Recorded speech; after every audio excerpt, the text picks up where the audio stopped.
One of the hardest things about our job is figuring out, okay, do I need to use super deep pressure here? Do I need to just ease in on the tissue? Or do I need to do something else? Right? Like this week, I've been getting so many people who like can barely walk when they come in. They're hurting, they threw out their back, and some of them have been feeling like that for 2 weeks. Just worked on a guy today that's been feeling like that since last Tuesday. It's Monday right now. So for a week, he could barely walk. Limping, and it was hard for him to step up on the curb when he came in. Am I going to just jam my elbow into his back? Like he's already flared up.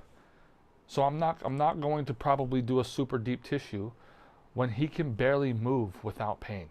Immediately when I get this type of scenario, my thought process goes into everything is flared up and I want to calm it down.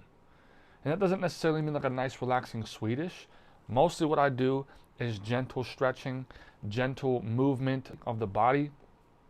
And I always want to move them around in some sort of pain-free range of motion. This is my go-to because what we're doing with this person, we are working through a ton of fear and a ton of guarding. So they're like locking up. As soon as I move, it might not even hurt, but they're like, ooh, ooh. They're so scared it's gonna hurt that they like tense up so easily. So I'm not just gonna like yank their legs around, but I want to show them that their body can move around in some sort of pain-free range of motion. And so I stay right in there.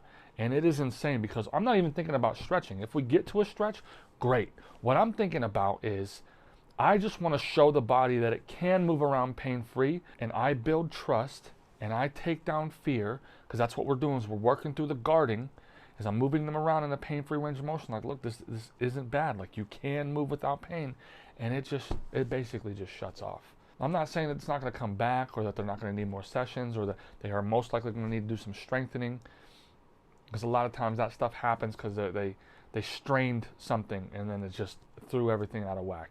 But what I want massage therapists to start thinking about is just because somebody's in pain doesn't mean we just jam our elbow into their back. Like, there is a time for that, and then there's a time to be gentle, and there's a time to ease into the tissue super slow. Not allowing them to tense up, not putting them into pain, because it's going to flare things up worse and make it worse.